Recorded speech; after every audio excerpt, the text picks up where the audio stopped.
하겠습니다. 자, 우리가 지난번에 하나님 2700년 전입니다. 하나님이 애굽이 한참 하늘의 태양으로 떠 있을 때 하나님이 애굽의 교만과 불신앙을 보시고 애굽의 멸망에 대한 심판을 하셨는데요, 거기에 대한 말씀 우리가 지난주에 총 8가지 예언된 말씀이 다 이루어진 것을 우리가 말씀을 찾아서 다 확인, 검증을 했습니다. 자, 8가지 애굽에 대한 예언과 성취에 대한 8가지를 한번 우리 화면을 보시고 우리 다시 한번 확인만 하고 지나가도록 합니다.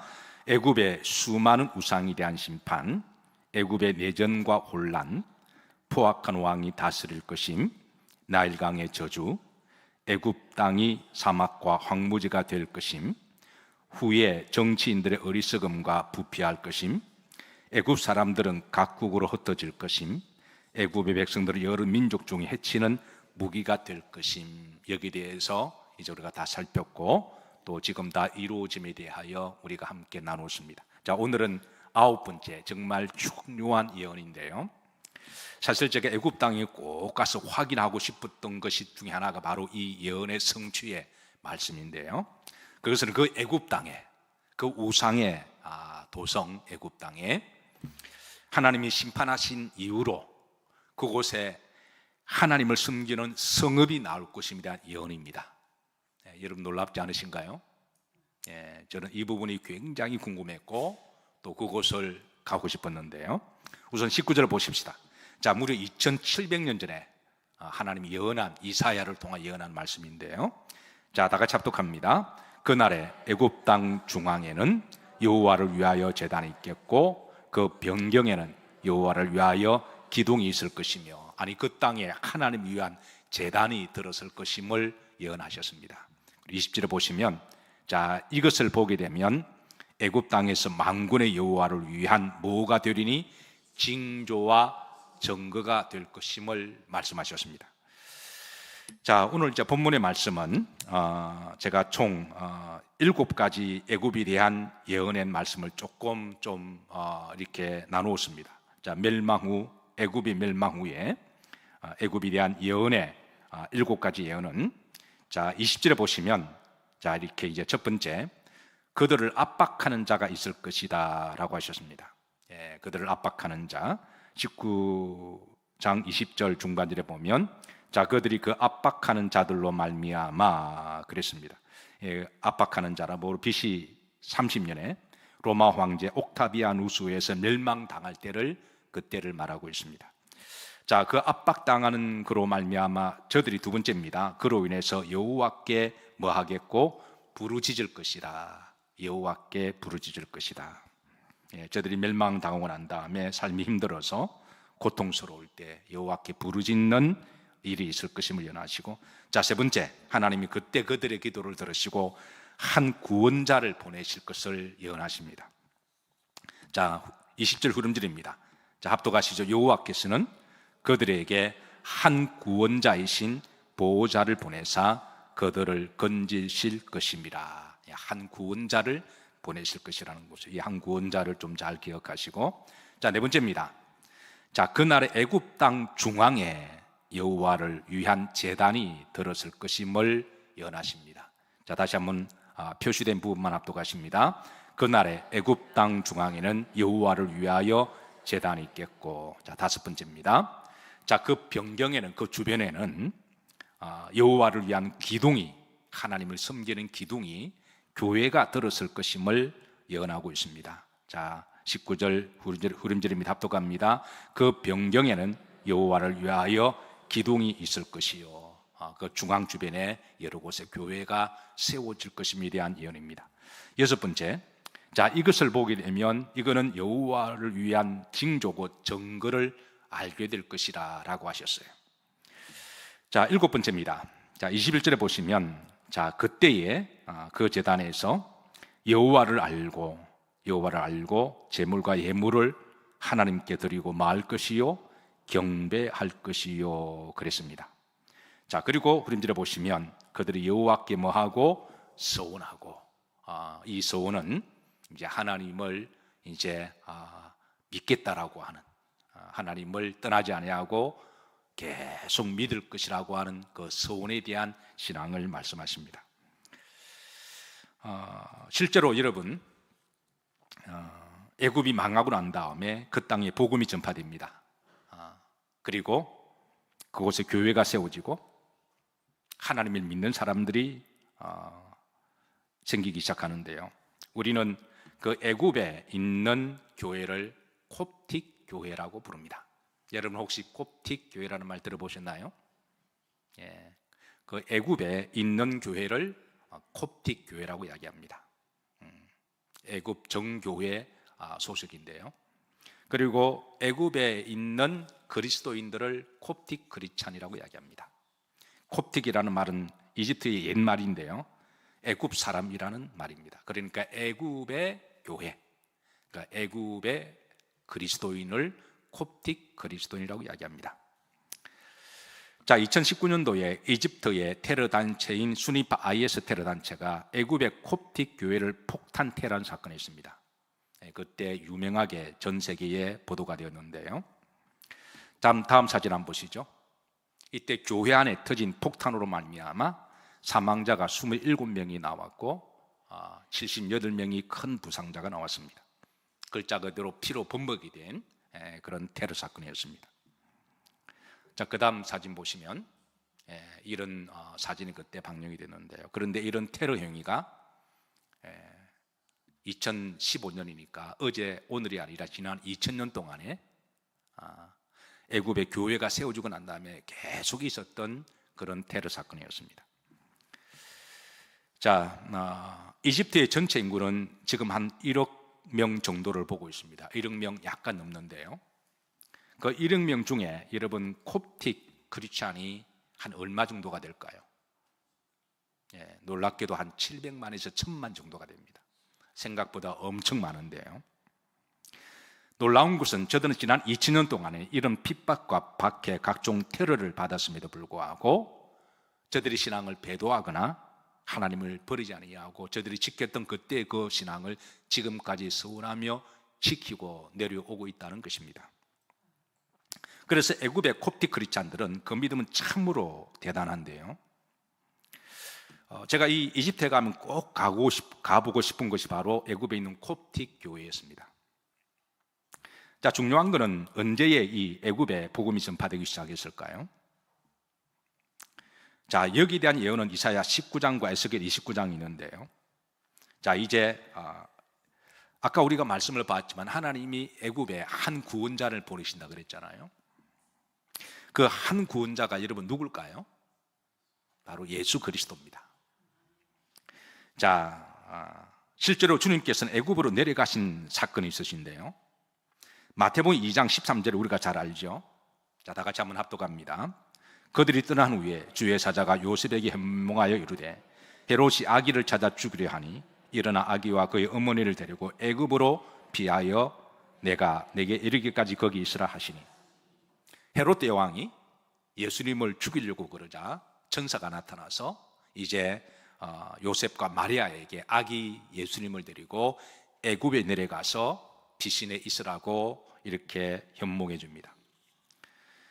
자, 그래서 14절에 보시면 요셉이 일어나 밤에 아기와 그의 어머님을 데리고 애굽으로 떠나가 15절입니다. 합독합니다.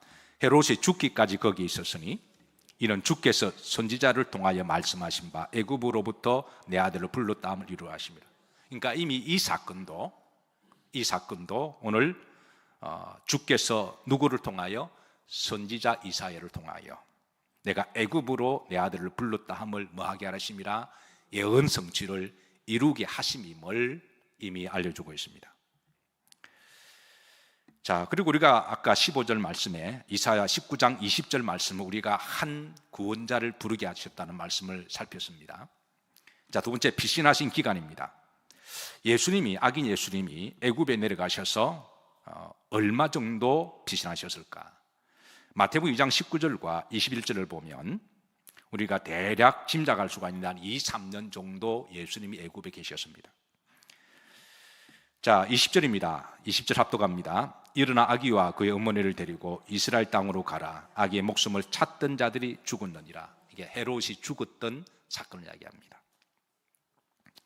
19절에 보면 헤롯이 죽은 후에 주의 사자가 애굽에서 요셉에게 마이르되 현몽하여, 그러니까 요셉과 마리아와 아기 예수님이 애굽으로 피신하여 있는 동안에 이제 헤롯이 죽었습니다. 다시 꿈을 통하여 이제 일어나서 찾던 헤롯 왕이 죽었으니까 다시 돌아가라 그랬습니다.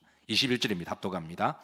요셉이 일어나 아기와 그의 어머니를 데리고 이스라엘 땅으로 들어가니라. 그렇게 해서 다시 돌아가는데 이 기간이 애굽에서 한 23년 머물다가 돌아가신 그런 말씀을 뒷받침하는데요. 자, 이제 궁금한 게 있습니다. 피신하신 장소가 어느 곳일까? 이것을 확인하고 싶었습니다. 예수님은 선지자 예언하신 대로 애굽으로 피신하셨고, 그럼 예수님의 흔적이 있을 거잖아요. 자, 다음 지도 자료 한번 보시죠. 예수님이 있었던 곳, 그 아부가, 그곳이 지금 교회가 되어 있는데요. 그 교회 밖에 이 예수님이 애굽에 오셨을 때에 이동하신 경로를 기록한 지도입니다. 역사적으로 굉장히 의미가 있는 그런 역사적 사료인데요.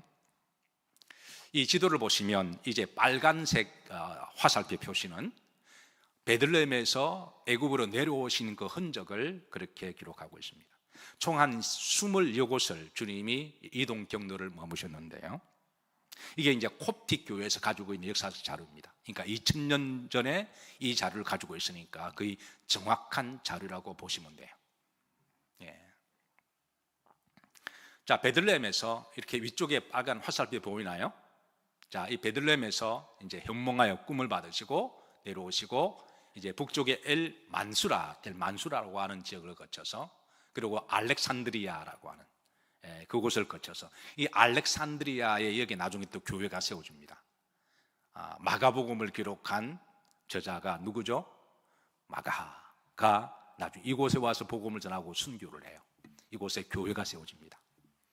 이 부분 우리가 다음 주에 볼 거예요. 저도 이곳에 가서 확인하고 이 자료를 또 나눌 텐데요. 제가 이 마가 교회도 꼭 가고 싶었던 교회입니다. 우리 지방에 수표교회가 있습니다. 김진호 목사님이신데요. 이분이 이 알렉산드리아에 이 지역 가서 한 5, 6년 선교하셨어요.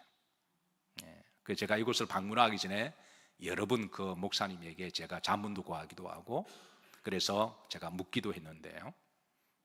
그리고 이제 그쪽에 이제 저 왼쪽에 보시면 이제 마투투시라고 하는 곳을 거치고, 그리고 이제 다시 이렇게 동쪽으로 오시는데 바로 저기 카이로라고 하는 정중앙에 있는, 지금 애굽의 수도죠.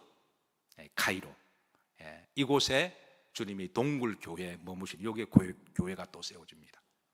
그래서 이제 나일강을 따라 북쪽으로 이렇게 쭉 올라오시고, 그리고 쭉 올라서 제일 노란 線있죠, 그죠? 노란, 이게 나그 한마다 여기에 계셨다가 이제 다시 파란색으로 다시 이제 베들레헴으로 올라가시는 그 경로를, 놀랍게도 주님의 카이로에 있는 바로 동굴교회 기념교회 앞에 이렇게 이게 지도가 새겨져 있습니다. 물론 이동 경로는 제가 편집해서 화살표를 만든 것이고, 그냥 저 지도만 그렇게 있는데요. 자, 이 올드 카이로, 여기에 올드 카이로 가면 예수님이 애굽에 피신하셨을 때에 머무셨던 지하 동굴이 있습니다. 지금은 동굴교회로, 지금은 그곳에 제단이 세워져서 하나님 앞에 예배드리는, 실제로 말씀이 성취가 되어지는 그런 역사가 일어나고 있습니다. 교회 이름이 아부 세르가 교회입니다. 다음 사진 보시죠. 자, 들어가는 그 동굴로 들어가는 교회 입구입니다. 그 위에 있는 글씨가 이제 이 파란색 안에 보면 아부 세르가 동굴교회라고 그렇게 교회 이름을 명명하고 있습니다. 여기 주님이 애굽에 아기 예수님이 계셨을 때 여기에 피신하셨던 곳입니다. 자, 둘째, 이곳에 5세기경에 세리기우스와 바쿠스라고 하는 두 사람이 주님이 머무신 곳을 기념해서 교회를 세우는데요. 당시에 많은 사람들이 기독교를 박해하던 이들을 박해하자 이 두 사람은 순교를 합니다. 복음을 지키게 순교를 하고, 기독교를 부인하면, 예수님만 부인하면 살려주겠다고 여러 제안이 들어왔는데 이들은 끝까지 거절했대죠. 그리고 이제 요게 순결을 하고 여기에 이제 교회가 세워지는데요. 자, 셋째, 이 교회가 안에 들어가면 초기 기독교 유물들이 잘 보관되어 있습니다. 자, 이제 그 다음 한번 들어가 보시죠. 우선 들어가면 이제 이런 내부의 모습으로 그렇게 되어 있는데요. 이 건축 양식이 이제 하늘에 이렇게 나무로 또 벽돌로 이렇게 요 형식이 초기 2, 3세기에 있었던 콥틱 크리스찬들의 건축 양식을 그대로 보존하고 있다는 점에서 남다른 또 의의가 있습니다. 자, 다음 사진은 아치 돔 위에 있는 십자가가 세워져 있습니다. 제 꼭대기 돔 위에 십자가가 있죠. 십자가가 세워져 있습니다. 애굽 땅에 이런 하나님 교회가 세워진다는 것 자체가 정말 놀라운 일인데요. 정말 그 애굽 땅 중앙의 카이로 수도의 지금에 이 교회가 세워져 있습니다. 자, 그리고 그 밑 재단의 그림은 예수님의 생애를 그린 그 밑에 그림이 있는데요. 예수님의 생애를 그렇게 새긴 성화와 아이콘이 있습니다. 그 다음 사진 한번 보시죠. 여기 이제 지하로 내려가는 예수님의 성화, 그리고 여기에 여러 가지 또 초기 콥틱,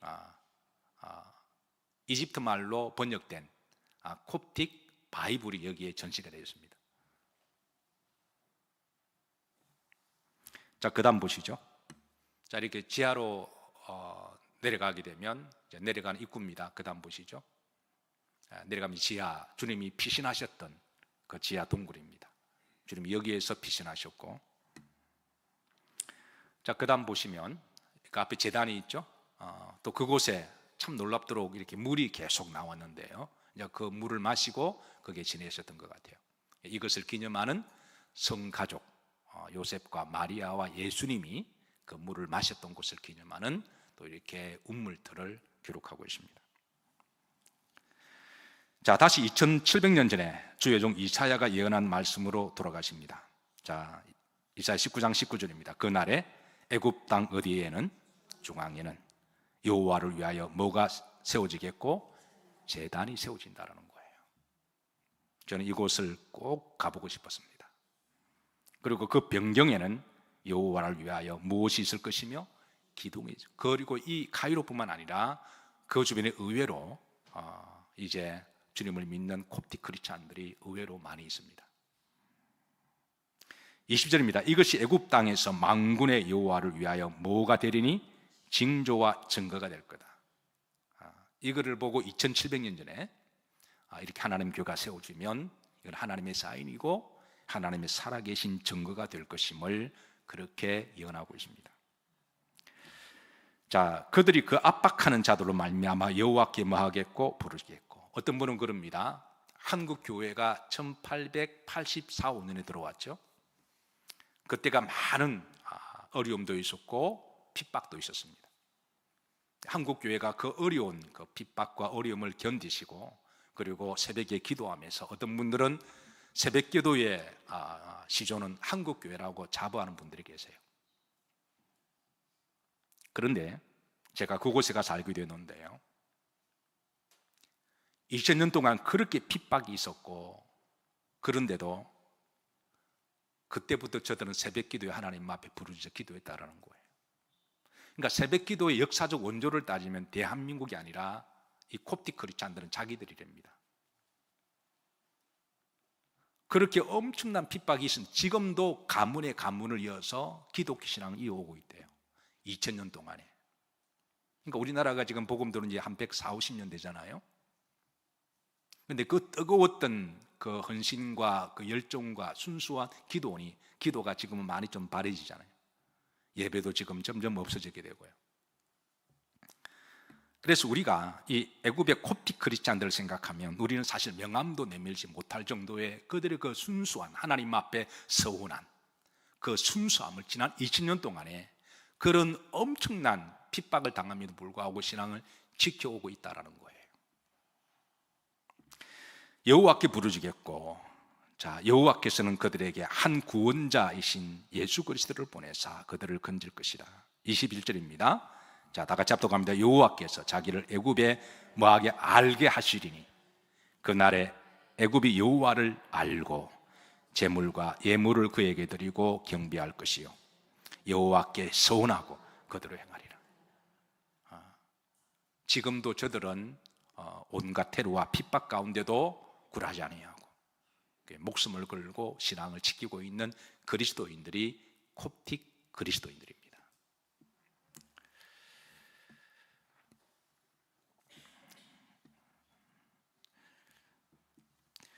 2015년도에 한 장의 사진도 또 전 세계를 깜짝 놀라게 했는데 한번 보시죠. 여러분 일진 한번 보셨던 사진이기도 합니다. 이슬람의 극단주의 단체가 이 사람 다 콥틱 크리스찬들이에요. 이들을 잡아다가 21명을 모래사장에 무릎 꿇여놓고 이제 칼로 한 명씩 다 이렇게 목을 벨 때입니다. 제일 앞에 먼저 벨 때 만약에 예수를 부인하고 알라가 위대하다 말 한마디 하면 살려주겠다고 그렇게 회유를 했습니다. 그러니까 이제 두 번째부터 줄 쓴 사람이 무수법을 떨지 않겠어요? 근데 첫 번째 사람이 부인하지 아니하고 하나님의 서원을 지킴으로 목이 잘립니다. 두 번째 사람은 어떻게 했을까요? 배도할 줄 알았는데 그렇지 않고 두 번째 사람도 자기는 배도하지 않겠다고 순교를 했고요. 세 번째 사람도 네 번째 사람도 그렇게 다 순교를 했던 사람들이 콥틱 크리스찬들입니다. 저는 이 사람들의 믿음의 그 신앙의 정신이 어디서 나왔을까? 제가 테러가 일어날 때마다 이 사건을 볼 때마다 꼭 가서 확인하고 싶었는데 지금도 그들은 새벽에 기도할 때 2시간씩 기도한대요. 2000년 동안의 신앙을 저들의 서원을 이어져 내려온 겁니다.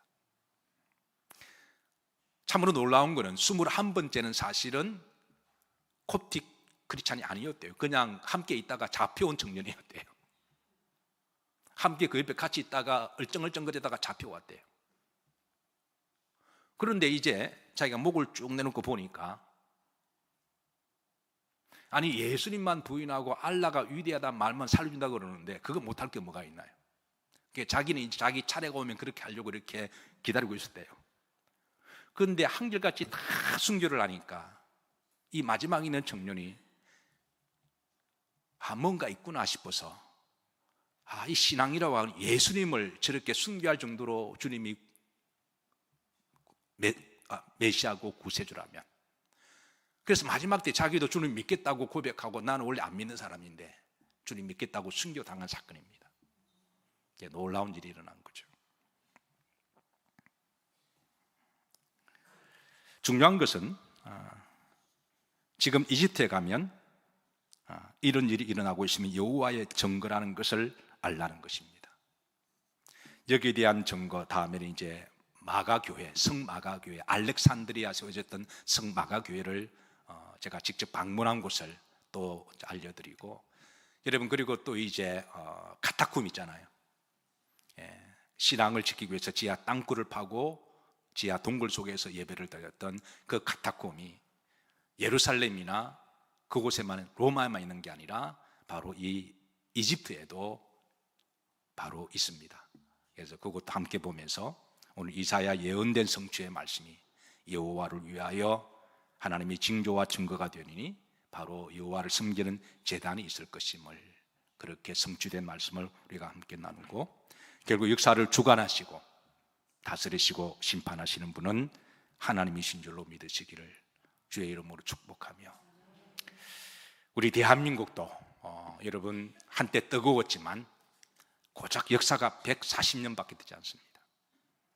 이집트의 2000년의 신앙을 이어온 역사에 비하면 정말 우리가 교만할 것도 없고 자랑할 것도 없습니다. 우리 저들에게 머리를 숙여서 정말 이집트 콥틱 크리스찬들의 신앙은 가문 대 가문으로 내려온다는 거예요. 그 가문주거로 내려온 데입니다. 지금까지 내려왔던 그 신앙이 우리 한국 교회도 하나님이 우리 신앙을 우리가 잘 이어받고 전수를 지켜서 마지막 시대에 대한민국을 사랑하시는 하나님께서 왕같은 제사장으로 귀하게 쓰임받는 나라가 되기를 주의 이름으로 기도하고 축복합니다.